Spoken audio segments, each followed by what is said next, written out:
Que la bénédiction de Dieu le Père, Dieu le Fils et Dieu le Saint-Esprit descendent sur vous, sur votre maison et sur tous ceux que vous aimez. Aujourd'hui, je veux toucher au mystère le plus profond de la foi chrétienne. Le miracle qui a changé l'histoire de l'humanité pour toujours. Le moment où le Créateur de l'univers a décidé de devenir créature. Le jour où Dieu a revêtu une peau humaine. Fermez les yeux, respirez profondément et laissez cette vérité entrer dans l'endroit le plus secret de votre cœur. Dieu n'est pas resté distant. Il est venu, il est descendu, il est devenu l'un de nous. Si vous avez déjà senti que Dieu était trop loin, trop distant, trop inaccessible, ce message détruira ce mensonge. Parce que le Verbe s'est fait chair. Et cela change absolument tout. Au nom de Jésus. Amen. Bienvenue sur Bible 24/7, votre sanctuaire d'inspiration biblique, ouvert pour vous 24 heures sur 24, 7 jours sur 7. Aujourd'hui, nous allons plonger dans Jean chapitre 1, verset 14, l'un des versets les plus révolutionnaires de toute l'Écriture. Si vous cherchez à comprendre la profondeur de l'amour de Dieu, ou si vous avez besoin de sentir qu'il vous connaît vraiment et vous comprend, cette vidéo a été faite pour vous. Ouvrons nos cœurs ensemble. Et le Verbe s'est fait chair, et il a habité parmi nous, plein de grâce et de vérité, et nous avons contemplé sa gloire, une gloire comme celle du Fils, unique venu du Père. 7 mots en français, 14 en grec. Mais dans ces mots est contenu le plus grand miracle que l'univers ait jamais témoigné. Déballons cela ensemble.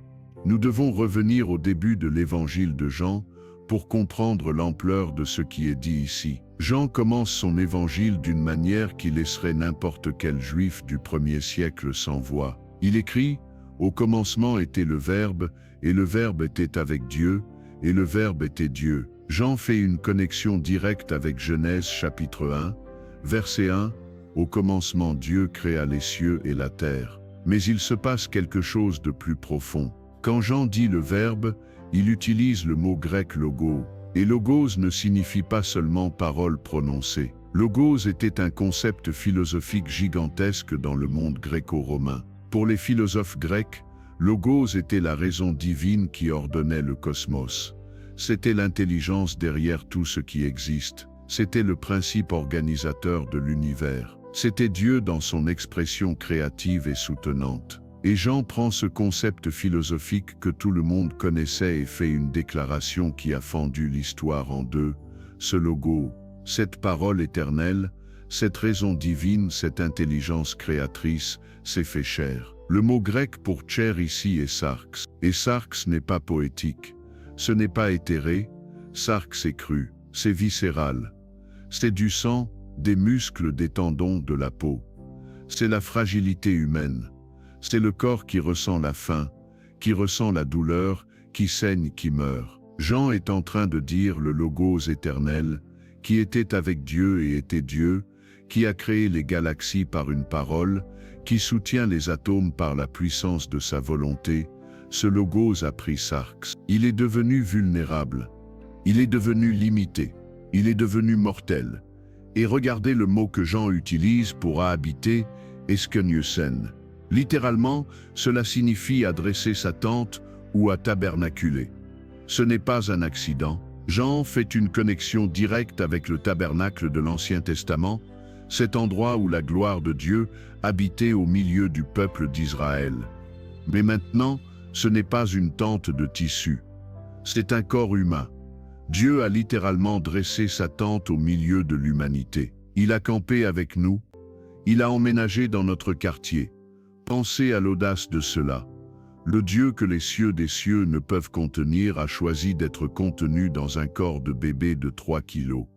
Le Dieu qui n'a besoin de rien a choisi d'avoir besoin de lait maternel. Le Dieu qui a créé le temps a choisi de grandir lentement, d'apprendre à marcher, d'apprendre à parler. Ce n'était pas Dieu déguisé en humain, comme les dieux grecs le faisaient dans les mythologies. C'était Dieu devenant véritablement humain. Jésus n'était pas Dieu faisant semblant d'être fatigué.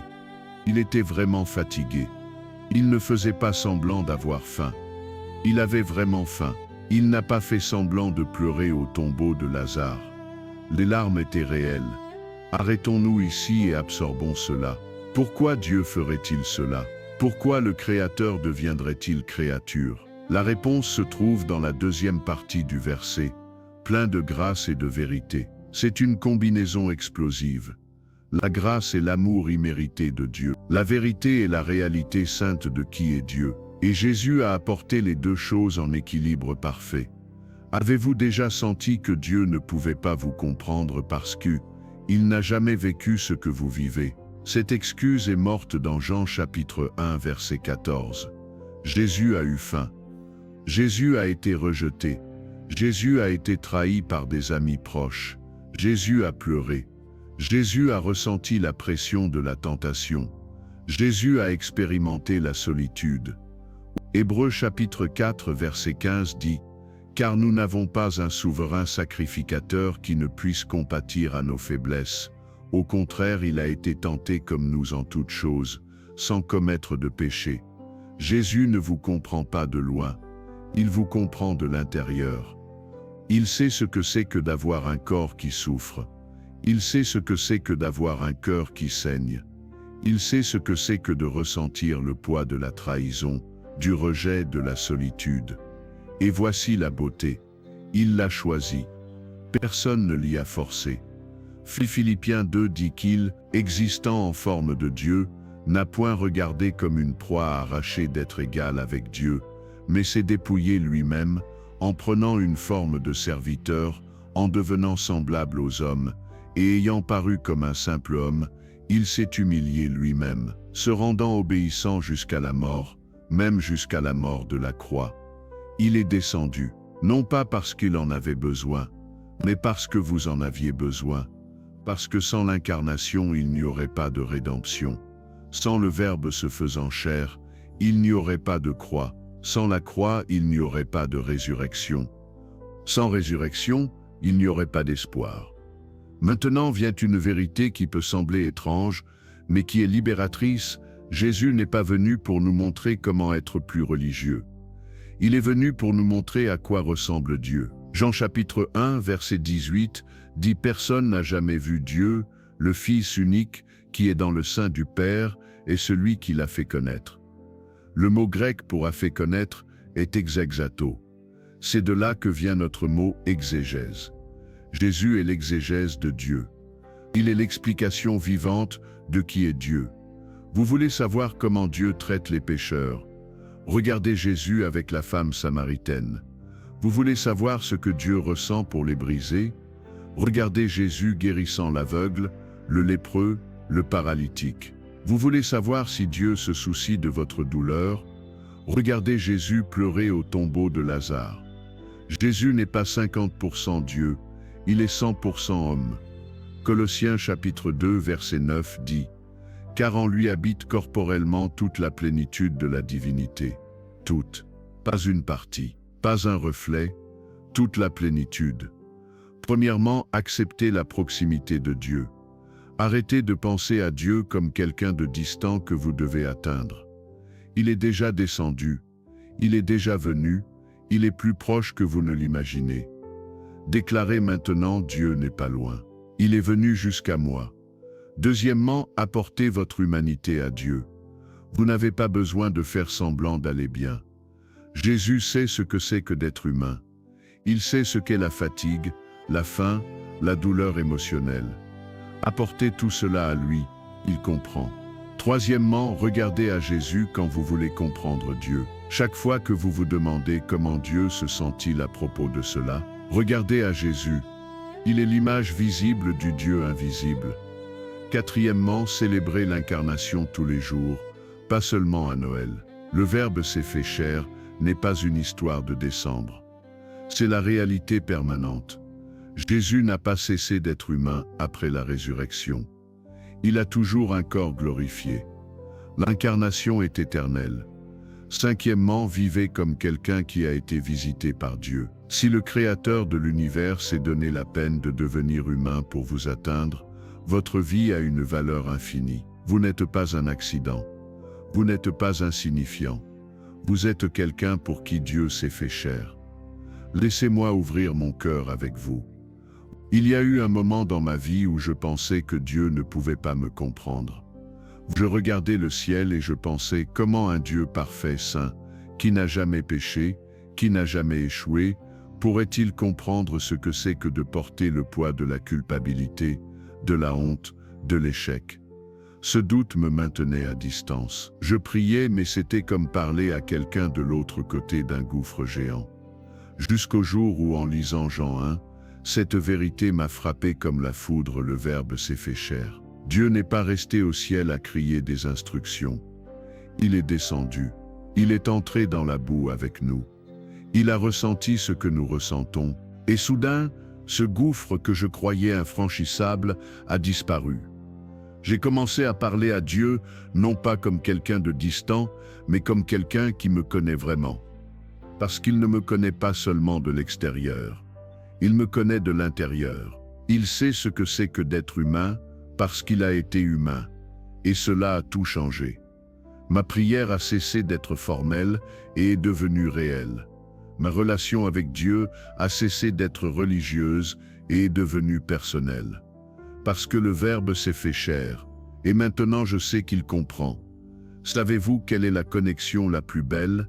L'incarnation n'était pas le plan B, c'était le plan depuis toujours. Apocalypse chapitre 13, verset 8 parle de l'agneau qui a été immolé dès la fondation du monde. Avant qu'Adam ne pêche, Dieu savait déjà que Jésus viendrait. La croix n'était pas une réaction d'urgence.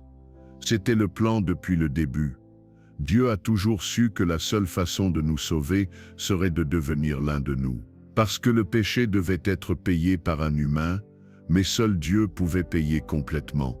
Alors Dieu est devenu humain. Et maintenant, à cause de l'incarnation, nous avons un souverain sacrificateur qui n'est pas distant. Nous avons un sauveur qui non seulement nous aime de loin, mais qui a marché dans nos sandales, qui a ressenti ce que nous ressentons, qui a pleuré les larmes que nous pleurons. Et le verset se termine en disant « Et nous avons contemplé sa gloire, une gloire comme celle du Fils unique venu du Père. » La gloire de Dieu n'a pas été révélée dans une puissance distante. Elle a été révélée dans un bébé dans une crèche, dans un charpentier à Nazareth, dans un homme qui a lavé les pieds des disciples, dans un sauveur pendu sur une croix. La gloire de Dieu est l'amour qui descend. C'est la grâce qui s'humilie. C'est la vérité qui se fait chair. Le Verbe s'est fait chair. Et cela signifie que Dieu n'est pas loin. Il ne l'a jamais été. Il est venu. Il a habité parmi nous. Et il habite encore, par le Saint-Esprit, il vit en vous. Restez avec Bible 24/7 pour plus de réflexions qui réchauffent l'âme. Dans la prochaine vidéo, nous apporterons un autre message pour fortifier votre foi. Que vous ne vous sentiez plus jamais distant de Dieu. Que vous vous souveniez toujours, le Verbe s'est fait chair. Dieu est descendu. Il est venu jusqu'à vous. Et il vous comprend complètement. Nous espérons que cette vidéo a profondément touché votre cœur. Dans les commentaires, partagez. Que signifie l'incarnation pour vous? Comment le fait de savoir que Dieu s'est fait chair change-t-il la façon dont vous vous reliez à lui? Laissez une demande de prière. Nous voulons prier avec vous. Que la présence du Dieu qui s'est fait chair vous accompagne jusqu'à notre prochaine rencontre. Si ce message a touché votre cœur, laissez un Amen dans les commentaires. Abonnez-vous à Bible 20, activez la cloche et partagez cette vidéo avec quelqu'un qui a besoin de savoir que Dieu n'est pas distant. Il s'est fait chair. Il est venu. Il est ici. Marchons ensemble dans la foi, 24 heures sur 24, 7 jours sur 7. Amen.